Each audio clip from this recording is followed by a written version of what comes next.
It's Friday night, 6 p.m. Eastern in New York City. This is the Daily Wrap.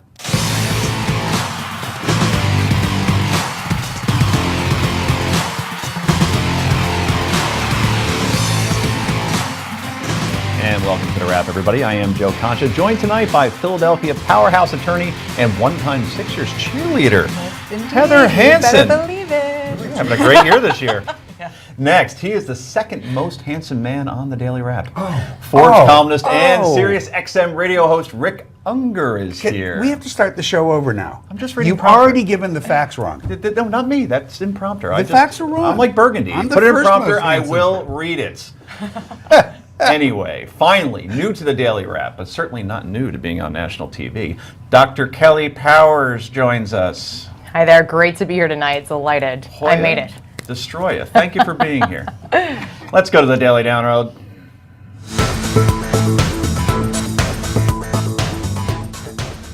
Okay, let's get right to it. Yesterday, during congressional hearings on the president's executive order on immigration reform, state election officials testified that granting driver's licenses and social security numbers to illegal immigrants will create a major voting loophole. Go figure.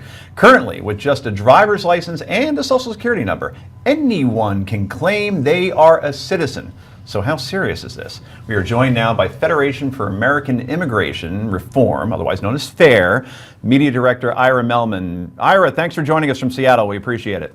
Thanks very much. I won't make a Seahawk joke. I swear it's a week in the rearview mirror, almost two actually, so you have my condolences.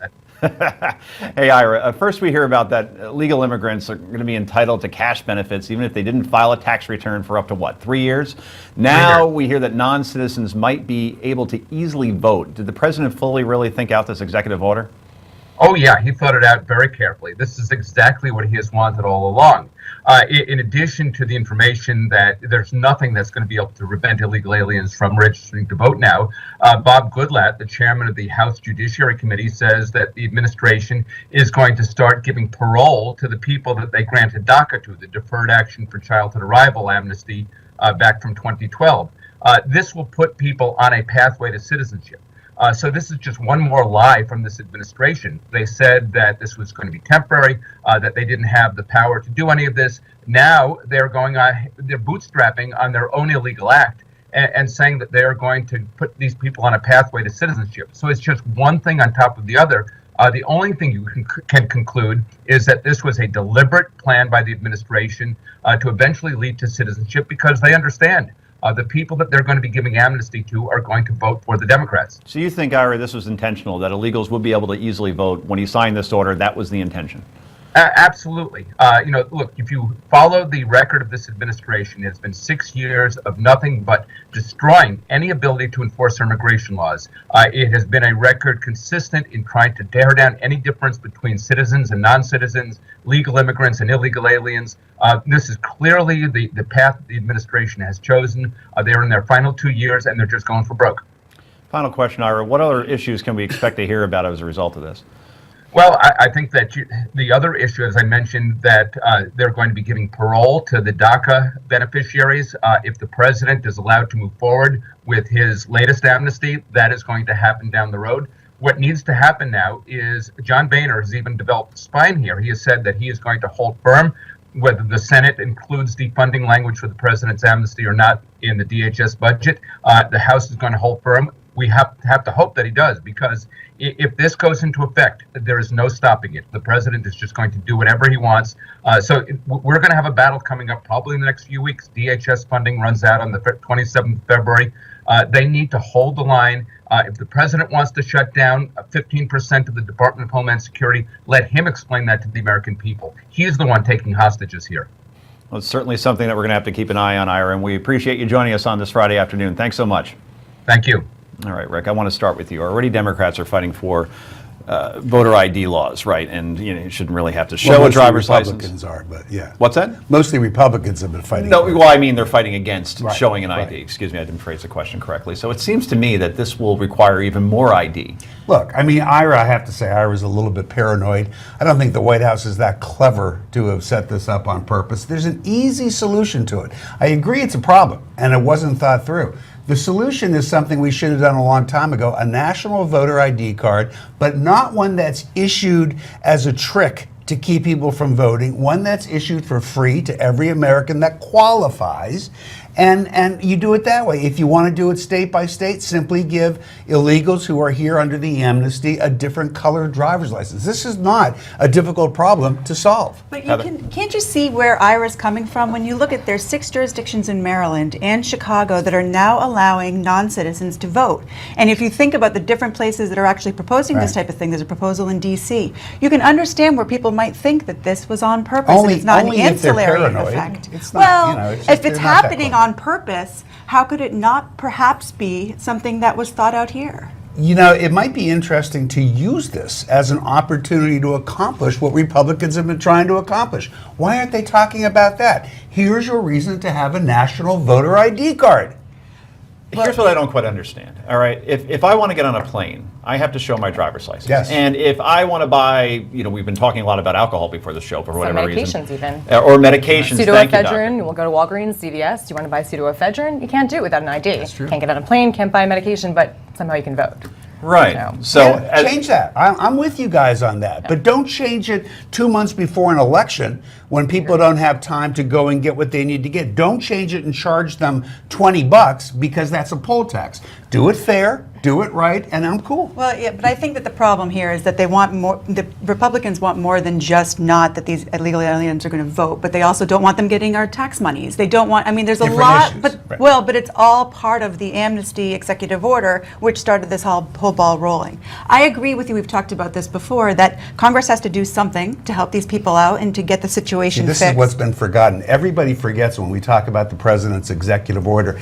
How many times did he say, I will tear this up the minute Congress deals with it? They don't want to talk about that. When Congress deals with the issue, the president will indeed have to tear up the executive order. You don't like all of this? You shouldn't.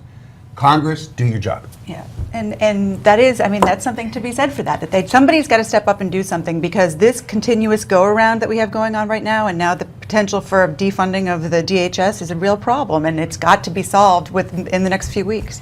it doesn't quite make sense to me. It just seems so simple that if you just get a national ID card, I agree. then everything is solved. I agree. Well, But that's somehow with it's you all still the a way. political issue. It's a That's football. because people don't want to give up the political issue, and too many state legislators are still trying to use it as a way to gain an advantage. And we got to go on that note. So, can Republicans in Congress fund the Department of Homeland Security while shutting down Mr. Obama's amnesty program for illegal immigrants? This is the Daily Wrap, only on Newsmax TV.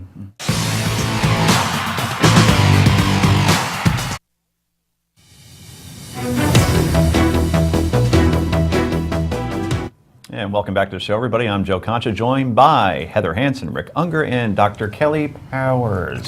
The Republicans in Congress have a problem: how to fund the Department of Homeland Security while cutting funding to Mr. Obama's amnesty for illegal aliens, making things worse. Senate Republicans are not cooperating with members from the House. Joining us now is Seton Motley, founder and president of Less Government. Seton, thanks for joining us. Appreciate it. My pleasure. Thanks for having me. Everybody's joining us from Seattle today, it appears. So my first question to you before we get to the meat of this: do you run the ball with Marshawn Lynch, or was that pass a good call? Again, we're back to it.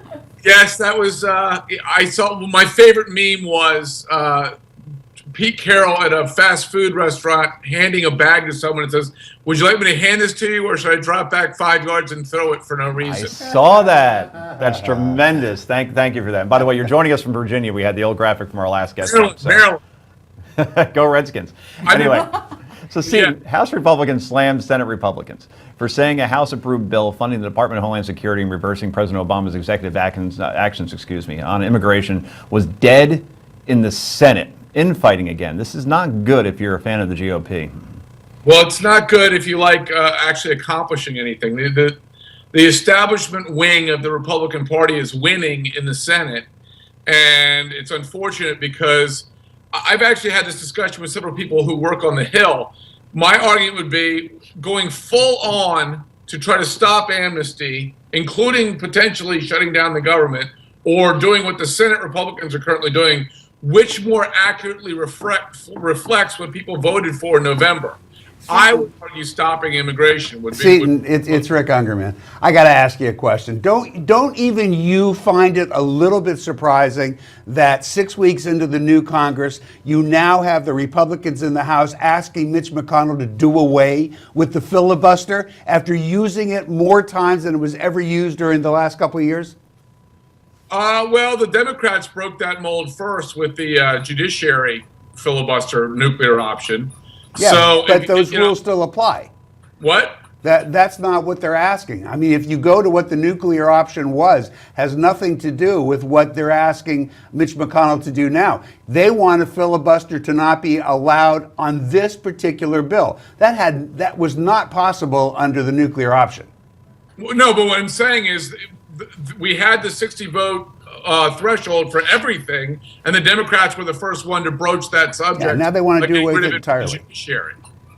Hey, Seton, Joe Concha again. You think as a result of all this that we're going to see a government shutdown?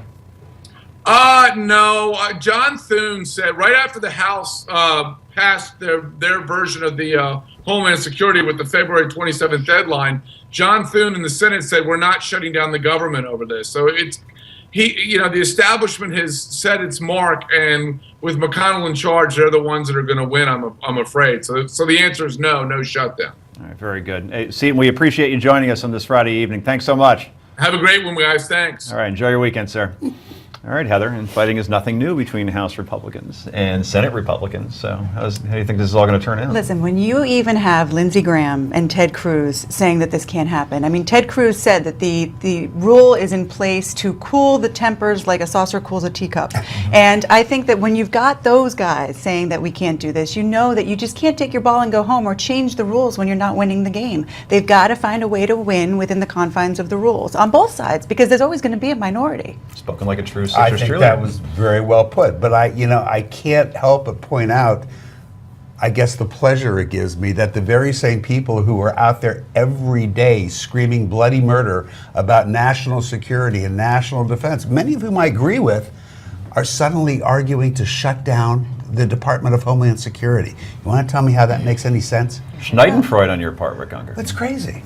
It's just I mean, I think there's some frustration because Reid did it with judicial nominations, and that's what our last guest talked about. Yeah, but isn't that funny? And they spend a lot of time criticizing them. Why do they always do this? They beat up the other side, and then they turn around and do the same thing. Well, on both sides. Exactly. Both On sides. both do it. sides, I mean, I the agree. fact that the Democrats thought they could get away with it, both sides agree, need both to sides. find a way. It's like that book, What You Needed to Know, You Learned in Kindergarten. And that's what people need to learn to play by the with you. rules. Or by their mother, right? You know, I mean, I remember my mom always said, you got to choose your battles wisely. And right now, I feel the GOP in the House has to do just that, has to choose those battles wisely. Otherwise, we risk looking like obstructionists. And unfortunately, I think it's a Not that realistic. that's ever happened before. I think it's every realistic day. goals of the Senate Republicans versus the unrealistic hopes of the House GOP.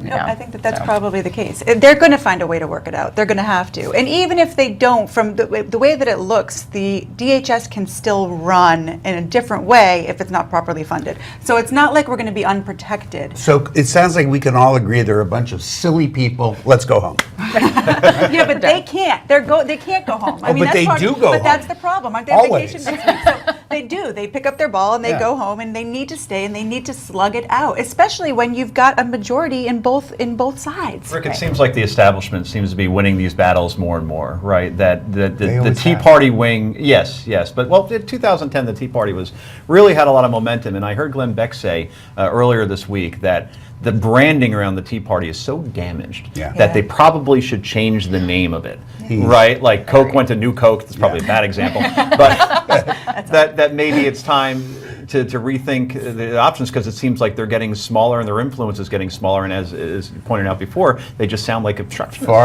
Far be it for me to ever agree with Glenn Beck. However, he's right, and you have to look at why. You know, the concept of the Tea Party. Everybody thinks that if you're more left of center, you hate the Tea Party. I thought the Tea Party at the outset was brilliant.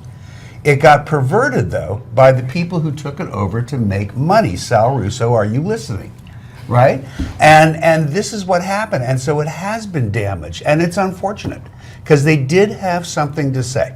I think media also played a role in No doubt. Right, No doubt. in a way that they were, particularly, it became a race thing all of a sudden. Like, notice everybody in the, Keith Olbermann said this on MSNBC, notice everybody's on there as white, and then they showed a picture of I know MSNBC's black- lineup at the time, and it was I know all white black as well. Tea Partiers. But it became about more social issues than it ever That's should the have thing, been. yeah. It should have been. Their whole mantra in the beginning was all about, was about taxes. just balance your Right.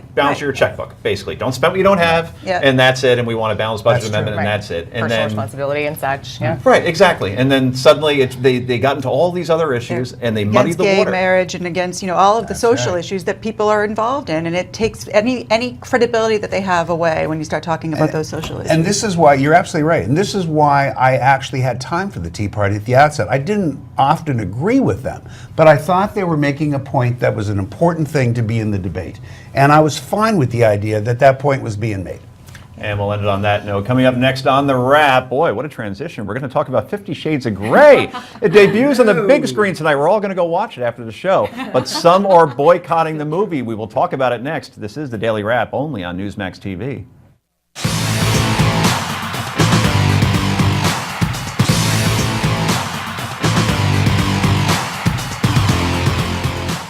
And welcome back to the Daily Wrap, everybody. I am Joe Concha, joined by Heather Hansen, Rick Unger, and Dr. Kelly Powers. Today, the best-selling book, 50 Shades of Grey, debuts in theaters across America. The movie, despite reviews worse than Showgirls and Jilly, is expected to be a blockbuster.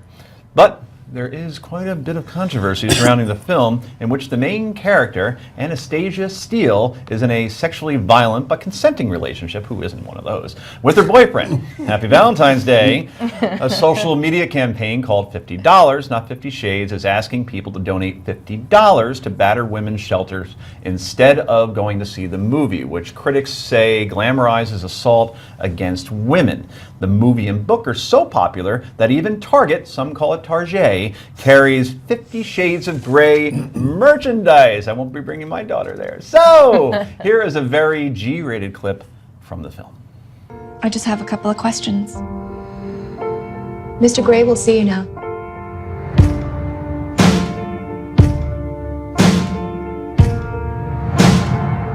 What was he like? He was polite, intense, smart, really intimidating. Do you have any interests outside of work? What about you? I'd like to know more about you. There's really not much to know about me. Look at me. I am. To what do you owe your success? I exercise control in all things, Miss Steele. It must be really boring. Wow, can't believe it's only 90 minutes until I'm sitting in the theater seeing 50 Shades of Grey with these three. Oh, yeah. Anyway, 50 Shades of Grey has become a massive hit since the book series debuted in 2001. More than 100 million copies have been sold. So let's get right to it. Heather, you were stunt double in movies like this before. Oh, yeah, all the time. Is this glamorizing, however, sexual assault against women, or we're looking into a silly movie a little bit too much? I just don't see it. I mean, this is consensual. Throughout the books, there's 3 books. Throughout the books, it's consensual. It is fantasy for women. You know, men are visual creatures. Women are more imaginative, and this is fantasy. You know, books like this would not sell as well to men. I think the movie just sort of brings some visualization to it, and perhaps will now bring in a male audience as well. Interesting. Kelly, you're going to see this with us tonight. I assume that you're coming with us. But I already brought my tickets. My goodness, please. Outstanding. Before I got here, that's where I was, buying these tickets. Nice. No, I think, the word here is consensual. You mentioned Heather. I mean, that is, it's a fantasy, it's entertainment. And I think that's what we need to remember at the end of the day. And it is consensual. Okay, so I'm going to say on national television, I have not read this book. So, We don't but believe what you. I've heard from my friends is that I've heard there's a mutual agreement or a contract in the book. So it is consensual. Back to the point. It's entertainment. It's fantasy. It's a movie. I don't see it either. wait, entertain So- me, because I didn't read the book. All right, didn't get the cliff notes. We When all you have say a friend contract, there's a written contract between think, you know- Anastasia and I read the that. book. there? Yes. Okay. Okay. I read the first one. I didn't read all 3. I read the first But your one. and mom it's- did. Well, oh gosh, now she's going to kill us. Mom, you know you read the book. A lot of mom references going on here. But the idea is that there's always a safe word or a safe situation where if you don't like it, you can get out. I understand, there's a push right now, as we know, with the NFL and everything for domestic violence, and I understand that, but I feel like this is sort of treading into an area where it doesn't belong. This really is, it's entertainment, it's fantasy, it's Valentine's Day weekend, and it's something that women enjoyed the books very much, and I think they probably enjoy the movie very much, despite the fact that it's getting horrible reviews. In the book, does the character Anastasia ever feel threatened? No, and in fact, he's rich and powerful and handsome and treats her wonderfully, and then when it comes to their relationship in the bedroom, it's a little bit more, little bit less being put on a pedestal and a little bit more base, I guess. Fascinating. We looked it up before the show, Mr. Unger. You used to be Mr. Hollywood. Yeah. And on Rotten Tomatoes, let me explain how Rotten Tomatoes works. Picture a test that you take in high school, and you could get a 1 on the test, or you could get 100 on the test, 100 being best, right? It got a 27 when they take the aggregate of critics reviewing this movie. So is it going to bomb? No, God, no. It's a critic-proof movie. Look, here's what gets me. All of a sudden, everybody wants to argue about the social importance of these movies. Let me tell you something. Same with American Sniper. You know what? People who make movies, and I was one of them, there's only one thing we're really trying to get across.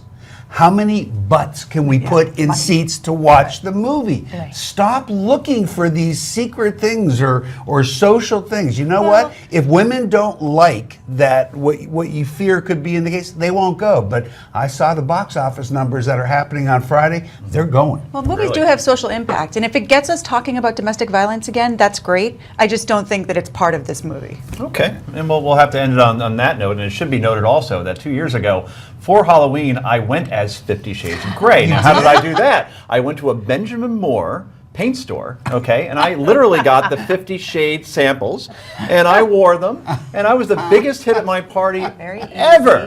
Right? What are you dressed as? Is there a photo? There is a photo, and we will show that never. Coming up next, it's the best part of the show. It's political potluck. This is the Daily Wrap, only on Newsmax TV from chilly New York City.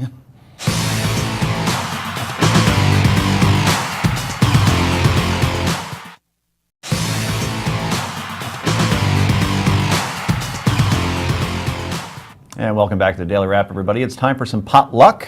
This is my favorite part of the show, where everybody brings a story to the party, just like bringing a dish to a potluck dinner. Heather, what'd you cook up? There's a story in the New York Times that I found fascinating about a PR exec who blew up her life by sending a tweet. She was in Heathrow Airport flying to Africa, sent a tweet about getting AIDS, inappropriate tweet.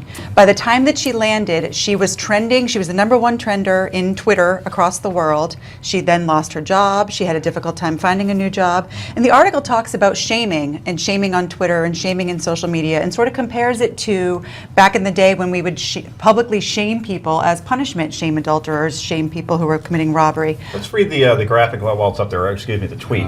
This is Justine Sacco, and this was in December, I believe. Yeah, there it is, December 20th of 2013. She says, "Going to Africa, hope I don't get AIDS, just kidding, I'm white." And as you said, she wrote that right before the plane took off, and by the time she landed in Africa, her life was over. Joe, it was amazing, because at the time I was on Twitter, and so they were actually like tracking her where she was. Like Santa's sleigh? Yes, exactly, and it was right around that time. It was December. Really? And then somebody actually did meet her at the airport and took pictures of her. She's now landed, and her life had completely changed.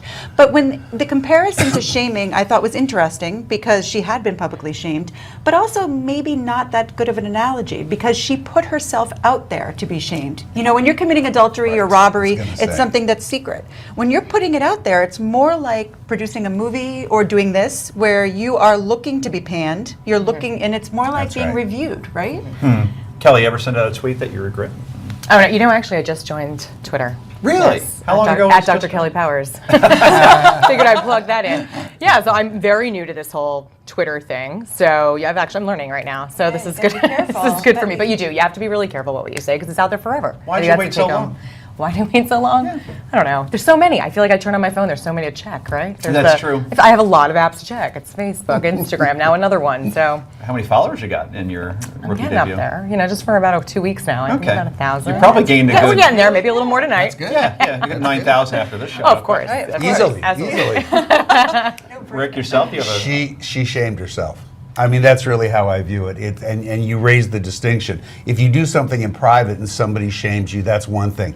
That tweet was wrong on so many levels that she just begged for that to Yeah, happen. I think it was tongue-in-cheek. I agree with you. It was poorly worded, poorly You thought out. can't do tongue-in-cheek on Twitter. Well, that's the problem. And especially when you're in PR, I think people take a little bit Yeah. more pleasure in sort of bringing you down. But why do we take such pleasure in bringing people down is what the point of this article is. And That's the you know, most ironic part about this, that her job is to teach people Yes. Not how to to do handle that, yeah. themselves in the public eye, and then this Well, happens. and that's why I think people took such joy in bringing her down. You know, she's bounced back. The article is fascinating. I really found it really interesting. Oh, where is she now? What's she doing? She's got another job, and she really wanted to take a step away from all this and not talk a whole lot about it now that she has this new job. But for a Mm-hmm. while, I mean, she went to Ethiopia. She really tried to reinvent herself, but ultimately wanted to be here in New York, and definitely has learned a lesson. I'm but sure. she's not the only one. There's her others. life didn't end. Her job ended. Okay. Yeah. You know. But, I mean, when you say she went to a different job, does that mean when I go see 50 Shades tonight, is she going to be collecting my ticket? No, giving me no. the I think popcorn? it's What's a another different job? I think it's another job in PR. I Okay, think good. It's another Just job in very PR. much low right. profile. And very much trying to step away from all this. Okay. Probably Well, not you serve it up loving that to we're the talking man. about it. See, I'm up. So a new poll out this week suggesting that 37% of the American public is afraid that we're heading for Sharia law. What do they base this on? They base this on a what's the name that, not a church, but what do they call? Mosque? Mosque, thank you. yeah. It just flew out of my brain. One mosque in Texas is now settling disputes between members of the mosque using Sharia law. And based on that, 37% of Americans are terrified we're going to have Sharia law. I got a news flash for everybody. Number one, Syrian Jews have been solving their problems that way for a very long time. If you watch The Good Wife, they actually had an episode where a minister was called upon to settle a dispute. It's called arbitration, people. It doesn't mean we're going to have Sharia law. I didn't take Sharia law 101 in law school. It wasn't offered. Don't be stupid. Yeah, but the problem was in 2010, a New Jersey judge Yeah. filed a case and based it on Sharia law. We It was had one overturned. wacko in no, an I entire understand, nation. but that feeds this understanding, and it is a problem. I mean, when it is wrong. You're right, Rick. It is wrong. But when you have one judge who makes a bad decision, people who want to believe this find a way to believe it. But they're foolish. Well, I agree. And then when Chris Christie nominates someone to Superior Court who is a Muslim, for who him. ends up wonderful, Judge Muhammad Great is judge, right? Absolutely. Yeah. But there was a lot of kickback on that because people are afraid. I mean, it's fear. But that's not defensible. People No. have to be a bit more clever than that. I'm sorry. Well, it's fear of the Agree? unknown. Agreed. Agree. It's fear of the unknown. People need to learn a little bit more about what it actually is and what arbitrations are and the fact that they happen throughout the religions and throughout our system. Listen, arbitration is such a good thing. Yeah, It's we so like much it. cheaper than going to court. I think it's a great idea. You know what else is a good thing? That we have advertisers, and we have to get to them right now because we have to pay our bills. Coming up next, more potluck. This is the Daily Wrap, only on Newsmax TV.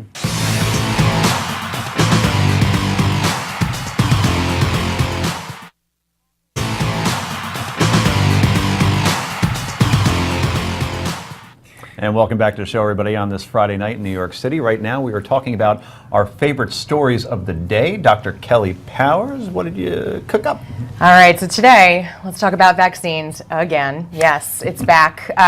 Not so much the debate of vaccines, but how the media is, or I should say the liberal media, is making it a very partisan issue. Before you could continue, Yeah. because you said not so much about the debate, is the debate closed in your mind? Well, you know, no, I don't think it's closed, not at all. Not if you turn on Twitter or any of the others, No, right? I mean from your personal as opinion a as a doctor. doctor. as a As doc- a doctor. So I believe that government should have minimal involvement in our lives, but public safety is not one of them. So I am for vaccines. I believe in vaccines, especially against the immunocompromised and those that can't defend themselves. So yes, I'm a supporter of vaccines on the record. just wanna saying get you on the that. record. Oh yeah, Good, on the good, record good. saying that. So what I'd want to talk about tonight is how the liberal media is trying to make this a partisan issue, and this is so disturbing to me. So I was watching a clip with, what is it, Joy Behar from The View, and she was saying how, oh, this is definitely a conservative Republican issue. They're anti-vaccine, saying everything else she had to say about it. But then when you look at the statistics, you're looking at the counties that have the most unvaccinated children. What is it, Marin County in California, California, north right. of San Francisco, and parts of LA County as well. And then you've got this movement with the Robert Kennedy Jr. movement and the Jenny McCarthy and her followers, right, another View person, it's talking about just how they're the ones that are anti-vaccine, and they kind of started this whole revolution, and somehow it's getting pinned back over to the right, and I don't see where that's Chris how that Christie and happened. Rand Paul as well. Yeah, and Right, it's interesting, yeah. when I knew this was going to be the potluck, I looked up and there happened to be a Fox poll on this exact topic. Yeah. And it said that 30% of Democrats and 32% of Republicans thought that vaccines were unsafe. Same numbers. Yeah. The Tea Party was a little bit more, I think it was 34%. Okay. But only 39% aren't going to vaccinate their kids. So ultimately, I think it's a minority. It may be a vocal minority and it may be a large minority. But I think most people agree that although there are concerns about vaccinations, and do you agree with that as well? You know, those studies have been debunked at this point. Once upon a time there was a concern for all of us, and I even thought about that, it crossed my mind and read the studies, but all of those studies have been debunked by private institutions, by the government-funded research, all of it. None of them prove, epidemiological studies, none of them prove that there's a correlation. So Rick, how is this blue-red issue? Yeah, I don't think it is. I'm going to actually disagree. You're right in what you pointed out. Yes, Joy Behar did do that. Yeah. And some of the people you've heard speak out are not conservatives. They are liberals. Right. It's not a liberal conservative issue. It's Great. not the conservative media that's made it a problem. It's not the liberal media. It's a few people. And you're absolutely right when you point out that Marin and LA are the worst offenders. So it's not that. I think what happened was you had two important people in the Republican Party say some things that put people off on it. It's not political. I don't care what politicians have to say about this. I care what pediatricians have to say about this. Well, yeah, I think people are worried about people getting in their personal business. And as you started your potluck saying that you agree that most of the time government shouldn't be in our business, but when it comes to public health, it's one of the areas where politicians don't matter. We want to hear from doctors. And public health, by the way, includes Obamacare. I'm just saying. I'm just saying. I'm just saying that you guys. Are we going to end it there? Just saying. I'm just saying that you guys match, which do. is You quite like that? remarkable. We got The whole dressed. purple Exactly. thing that I took we a yard of got my going. dress, purple. made She his tie. made my purple. tie. Yeah. Very good. Coordinated. Well, this will be quite a segue. My potluck for this evening is all about gamblers forced to return their winnings. This is incredible. A New Jersey judge just ruled, just yesterday, I believe, that $1.5 million that were won by 14 gamblers in Atlantic City, they got to give it back. I've never heard of anything like this before. But here's what happened. They're playing a game where cards are being shuffled, baccarat, I believe. Yep. And as a result, it was at the Golden Nugget in Atlantic City. Apparently, the cards weren't shuffled.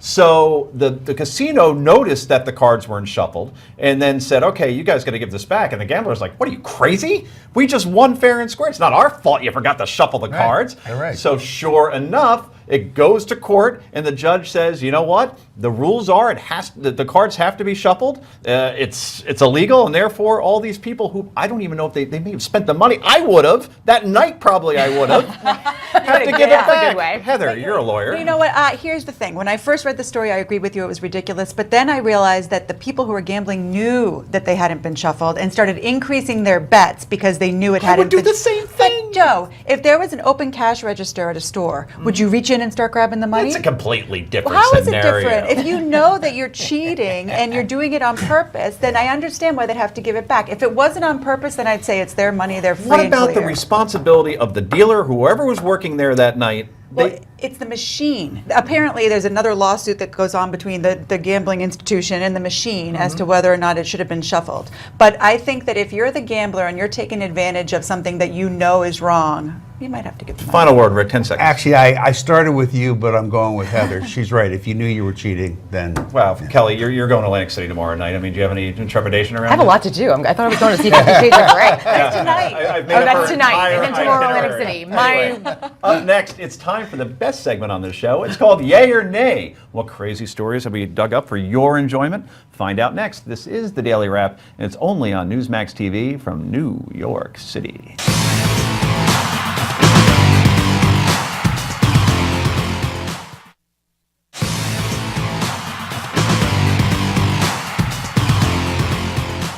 And welcome back to the show, everybody. It's now time for a new segment that debuted last night to critical acclaim. Yay or nay? I'm going to share various zany stories with you, with my esteemed panel as well, and they will vote nay or yay on it. Pretty simple. Ready? All right, let's get started. It's Friday the 13th. Are you scared? Well, there's Jason Voorhees. I think there were 17 Friday the 13th movies, if you add up when he was like battling, Mike Myers from Halloween, and I think he took on Schwarzenegger at one point. Whatever. Those movies scared the living hell out of me back in the 80s. So, Kelly Powers, let me ask you first. Superstitions, yay or nay? Nay. Going with nay. Going with nay? Yeah. Nay's good. I have Nay works. superstitions, but it happens that Friday the 13th has always been an exceedingly lucky day for me. I look forward to them. You Really? and Taylor Yeah. Swift. Is that right? Taylor Yeah. Swift's favorite number's 13. She likes it too. Yeah. So you're a yay, Heather? You know what? I'm a nay as well. I think that I'd like there are certain things I'd like to believe are lucky, but I don't think it works out that way. I am absolutely a yay. No question on superstitions. The men I are good. once wore the same jersey without washing it when the Devils were making their run to the Stanley Cup in 2012. always- And when they got to the finals, I stopped wearing it for whatever reason, and then they got beaten lost. 6. Yeah, they lost, Ah, exactly. see? Okay, Good point. next up, a Draw the Profit event will be held in Texas in May to fight back against free speech restrictions Muslims are trying to impose on us by asking participants to draw the Prophet Muhammad. Oh, that won't go really well. Event coordinator Pamela Geller, who is the president of the American Freedom Defense Initiative, said, and I quote, "This event will stand up for free speech and show that Americans will not be cowed by violent Islamic intimidation. Enough is enough. The winning cartoon will receive $10,000. Draw the Profit contest. Heather Hansen, yay or nay?" I'm nay for this. Listen, I understand the use of cartoons as political speech, and I'm fine with that. Je suis Charlie, fine with that too. But to actually try to infuriate people over religion, I just don't think it's a good idea. Rick Unger. Right there. I understand I have a right to draw that picture. I don't have the talent to draw it, but I have the right to draw it. And I don't need to do that. I don't need to insult people to prove my rights. And by the way, anything Pamela Geller's involved with, I want nothing to do with. Kelly, I have a feeling I know your answer. I'm a nay as well. I'm going with the panel on this. Isn't there more important debates to be had? I no. couldn't agree more, Nay. and I am going with a nay. This is kind of like that priest, or it was a religious figure down in Florida that Oh, the guy Oh, who would yeah. kept destroy burning the Quran. book. Right. And exactly. yeah, this is all, hey, I'm Pamela Geller, look at me, I'm causing controversy, Thank you. please That's go right. home. Should yoga pants be illegal? Well, one Montana lawmaker thinks so. Montana Congressman David Moore, there he is, good looking guy, is trying to pass an indecent exposure bill that would expand the definition of indecent exposure to include garments that give the appearance of a person's buttocks, or the medical term derriere, genitals, pelvis, or female nipple. Can we say that? I guess we can. Making your pants illegal. Kelly Powers, yay or nay? Now we're going to start with me on this one. I'm nay. This is ridiculous. Did he clarify if the yoga pants are actually in the studio, or are we just walking down the street in yoga pants? Not that it matters, because I'm still a nay. But That's an appropriations as far Yeah. as where you Yeah, can wear them. yeah. Thank you. For those of you who are big believers in states' rights, are you still? These are the kinds of people that are being elected to state legislators all over America. I like the idea of states' rights. These people, Well, yeah. Okay, so that's it's a big is nay? nay, I believe. big Okay, Heather. my thing is, they're passing bills so that you can't look at porn during work, and so now he wants to pass bills that you can't wear yoga pants too. I mean, I am a big fat nay. Let him wear yoga pants. Maybe he won't have to look at porn so much. That's a very good point. I am a nay as well. I don't watch porn nor wear yoga pants, but I know people not that what I do who heard are on on either TV. count. But we're going to 50 Shades. Anyway, I love this one, by the way. 81-year-old Supreme Court Justice Ruth Bader Ginsburg apparently had a little bit too much to drink. We call it overserved here in New York, before last month's State of the Union address. And I quote Ms. Ginsburg, I wasn't 100% sober because before we went to the State of the Union, we had dinner. Oh, you just didn't have dinner, my friend. Judge Ginsburg getting drunk and passing out at the State of the Union address, yay or nay, Rick Unger? Why didn't one of those guys sitting next to her elbow the poor woman? I don't think elbow Unbelievable. was going to help at that point. There was absolutely nothing, not one word of what the president said in the State of the Union that is at all relevant to the job of being a Supreme Court justice. It's like falling asleep in the movies. I don't care. It's symbolic. Quickly, Kelly. yeah, I say yay and good for her. Yeah. Weren't we all? You go, It was kind you of go, painful, girl, so right? yeah. Heather Hansen. You know what? I'm a nay. I think that you have to have some respect for the office. And if I'm not allowed to drink before we do this, then she shouldn't be allowed You to are drink. allowed. Who told you that? State of the Union. I'm nay. Oh, wait, I'm sorry. Breaking news here. Wait a second. I'm getting word from the control room that new photos have surfaced of Ginsburg's dinner. Can we see them? Oh. Oh, there she is. Look at that. that. And there's Brian Well, Williams. yeah, I would say, where's 3 Brian back Williams? From there, good for her. Fifth Yeah. grader's business. I don't see a drink in her hand, however. Gotta but love the old girl, she's man. raging, and she's not wearing the proper glasses, by the way, as you can see. So that's that. Okay, we kid. That wasn't a We serious kid because picture. we love. I have to say that as a disclaimer, That's so right, you get can't it. really blame her. So anyway, guys, that's it for the Daily Wrap. We have happy hour to go to ourselves before our 50 Shades of Grey viewing. Thank you to our panel, Heather, Rick, and Ms. Powers. I appreciate it, and thank you for tuning into Daily Wrap. Good night.